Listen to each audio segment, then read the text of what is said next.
Discipleship, we talk about discipleship a lot and what that looks like. And I know you have your own views of it. Yeah. And you talk about a fourfold discipleship. Yeah. And there's probably things posted on the website Yeah. of Emet about that. But talk to me about what that looks like. Yeah. A fourfold disciple. And so that's this idea that I look at my own life, I look at the life of those around me, I look at the life of mature Christians around me in general. I look at you, for example. I look at mature disciples years gone by, from the early church to the 21st century. And I can't help but get away from the reality that they're not just this single fold. And so when we say a fourfold disciple, we're talking about someone who is a disciple of four particular things, and four particular things in the logical order that they're presented, right? Right. Because without one, you falter, you sway one way or the other. And so a fourfold disciple is a disciple of Christ, saints, sources, culture.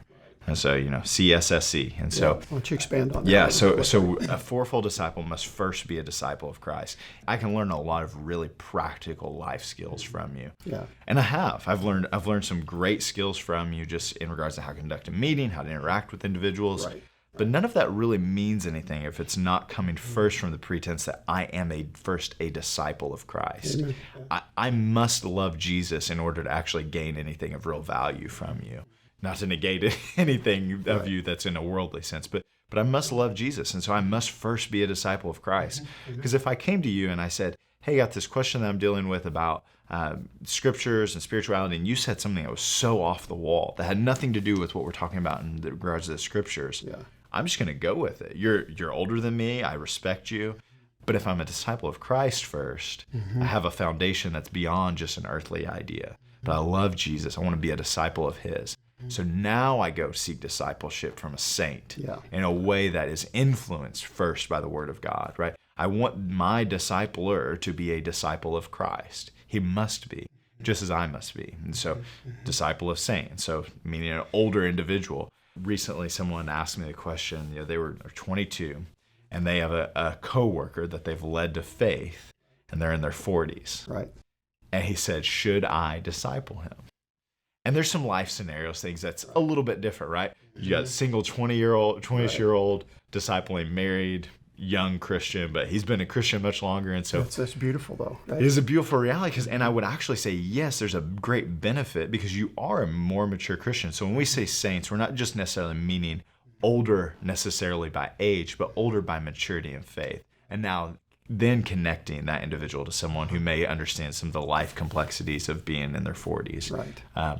But so disciple by a saint, a mature Christian, an older Christian, someone who is seeking the Lord. And so that's what we're talking about, even with prayer, with time in the Word, talking about theological things. Be a disciple of a saint. Right. Spend time, life on life. That's the key. Spend life together. I always tell one of the guys I disciple, and he got me in one of the weird stages of life. He was graduating. It was just, his life was chaotic. I was going through different just life stage things. And I say, I think I've discipled you more in the front seat of my car than anywhere else. And he would agree with that. And so that's a part of life on life, being willing to do discipleship with one another in the weird scenarios.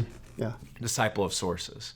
And so this is the one where I think as Christian and the Christian culture, we're very pro reading and reading good books, listening to good podcasts, listening to sermons, and all of that is true. Right. We should be doing those things. And that's what I think the third fold is important, is be a disciple of sources. Read theology books, read practical Christian living books, apologetic books, evangelism books, listen to podcasts on those. And so you shouldn't just be a good reader, you shouldn't just be a good listener of podcasts, but you should be a good sermon listener. You should know how to listen to a sermon, and you should be a disciple of that. There's so many opportunities for that today. Yeah, so it's an amazing thing for us in our context, culturally, context of history, that we get this opportunity to be disciple of sources. I remember in seminary, a professor said we always say backward is the golden era of whatever, and the example he used was the golden era of apologetics, and really the golden era of the church is going forward. But we just live in this beautiful era right now that is golden in the amount of resources. Right. They're vast and many before us, and so be a disciple of sources. So when you have those three are very important. And I think that many of us probably do this in the context that we see ourselves in today, where I think we would say we have, to some extent, a discipleship epidemic, that there's been a lack of discipleship. That's right. And I think a large portion of that has to do that we're missing the fourth fold. Yep. And the fourth fold being disciples of culture.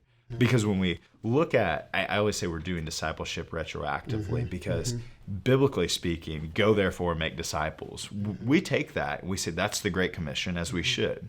Well, what if I asked you what the Great Commission is? You would say, go and proclaim the gospel. That's right. Yes. Meaning people would go from being non-Christians to Christians, non-disciples of Jesus to disciples of Jesus.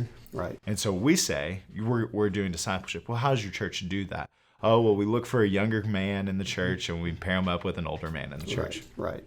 That's good and it's great and it's helpful.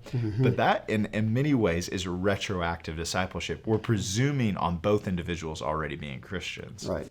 And so when we begin to unfold this fourth fold, disciples of culture, engagers with the culture, really is what we're asking people to be, that you would learn about what's happening popularly on that level, that you would learn about politics, that you would learn about the new movies that are coming out, the music that people are listening to, for the sake of engaging them with the gospel, that you would see them convert, that you'd see them truly come to know Jesus, that he really did rise from the grave, he really did die for their sins, and he was raised on the third day.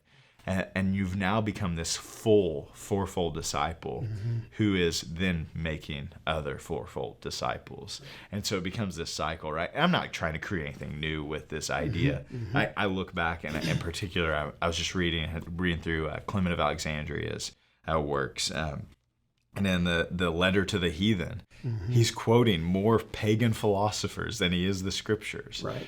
And so why? He's appealing to something they understood. Paul goes to Athens. He appeals to something they understood. In the letter to Diognetus, the author Mathetes, the disciple, describes the first thing you must do in order to follow Christ. Yeah. Throw off your pagan idolatry. Right. And so how did he know that? Because he knew what pagan idolatry was and what it meant. And so I just look at the early church, I look at the scriptures, and I look at the church unfolding throughout, and I say, this is what we're missing. We don't know how to actually engage the culture. It's not because we're completely ignorant of the culture, but we don't know how to. And so when we become disciples of the culture, under the first three umbrellas, we begin to see actual change, because we see people be changed. We see individuals change, which changes cultures. Yeah, which is why we're doing what we're doing with Emet Ministries. Yeah. In order to help people grow, young men and young women, grow toward maturity in Jesus Christ. So they can be salt and light to the culture, but also learning. We're disciple means learner, and we're always learner. Yeah. And, I'm really proud of you, and what someone in my position wants to see is someone pour into someone like you, and to see someone like you just grow in fourfold, in a year, and go so far with Jesus into intimacy, know the Bible, know the theological concepts in such a way that I just sit back and cheer you on.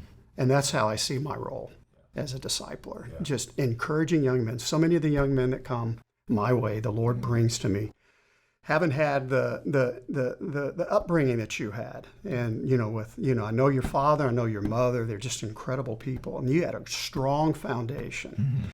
And then some others, and your dad, Mike, and I have talked about this, how he's so pleased to see me involved in your life, and how just 5 minutes would have gone by and you and I would never have met. So we go back and we look at the providence of God in that. But there are so many young men who come to Saturday morning and who I disciple one-on-one who are they have a broken past. Yeah. And everything has been wrong. But we know the one who makes everything right. Yeah. And he makes it right in his time, through the power of the Spirit, through working hard, studying the Word, which is where there's power. There's power from Word. There's power from prayer. There's power from corporate worship and confession. And so that's what Emet exists for, is to give a discipline to this process. We look at some of the cults. We look at the Hindu faith. We look at the Islamic faith and the Buddhist faith. They have so much discipline to how they train up their people. And you and I would say into darkness and blindness. Yet, the reason I felt a burden to start Emet and to do Emet Ministries was to turn to turn that tide in the church where, less than 20% of the people in the church are being discipled, and to bring to the church in our community a spirit and a hunger and a desire for discipleship, so that young men and women can grow in relationship with who Jesus is. Yeah. And that's the beauty of discipleship in many ways, is that then it begins. So the intimacy with Christ then leads into a full life, really a beautiful life of engaging in the fullness of enjoying a good steak, a baseball game, that's exactly right. Time with family, the beautiful weekend we just had where you sit by the pool. You can enjoy those things even more so, in my opinion, when you have a true intimacy with Christ. That's right. And you said something that spurred on the idea of worldview and how that is shaped by the Christian discipleship experience. And in particularly, we do see it with the things that you mentioned, whether that's in Islam or Hindu or Buddhism, and almost a worldview buy-in, so much so that you're unwilling to even begin untethering some of the inconsistencies in your own thought, whether that's the Bible has been mistranslated from an Islamic perspective. The Bible's been mistranslated. The Quran is perfect. It's like, you're just ignoring historical data, and I think that we've done a bad job in many ways in regards to Christian discipleship that fails to actually, and almost a desire to be peaceable among all men. We've actually said, it's okay that we don't actually challenge how we think about the world, and that's why I think that we see today, and this was 2018, so this is dated material in many ways regarding worldview. But Barrett puts out a study saying 17% of faithful church-attending Christians have a Christian worldview. I understand. That's a staggering number. We should be appalled, and that's why I would say in this country in particular, we have a discipleship epidemic. This is a sickness. We are bleeding people out who go to jobs that are in a culture that is antagonistic to the Christian faith, and they have no idea how to think about it. That's exactly right. I taught class yesterday at the church where we attend, and one of the things I pointed out was my parents and their generation and my generation, when you look at the 60s and what happened in the 60s and probably even before then, that's kind of helped define where we are today. And that my generation is responsible for this church culture not having the salt or the light that it needs to have. So if you want to talk about what Emet Ministries is, I pray the Lord will do this, and we'll boast in what he does. I'm not going to take credit for a thing, and I'm just privileged to be part of it with you. But if we just apply the principles that Jesus gave us and obey what his word is, we don't need a program. We just need to follow him. Amen. Amen. That's right. Amen.